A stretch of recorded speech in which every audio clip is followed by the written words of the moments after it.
এগরায় তৃণমূলে বড়সড় ধস।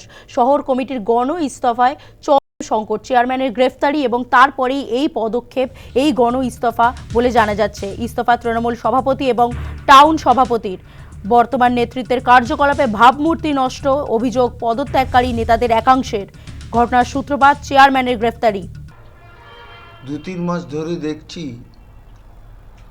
এগরা টাউনে পৌরসভা 14টি ওয়ার্ডের মধ্যে যে অস্থিরতা, যার ফলে ওয়ার্ডবাসীগণ বা পৌরসভা যে উন্নয়ন একেবারে পুরোপুরি স্তব্ধ হয়ে গেছে।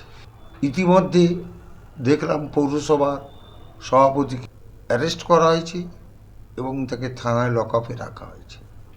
সেই পরিপ্রেক্ষিতে আমরা জনগণের কাছে কোনো মতে সুষ্ঠুভাবে উত্তর দিতে পারছি না।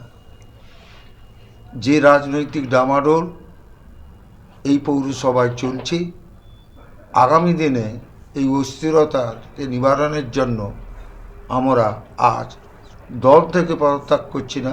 দলকে আমরা ভালোবাসি, কিন্তু আমরা এই পদত্যাগপত্র দিচ্ছি এর সুরাহা করার জন্য।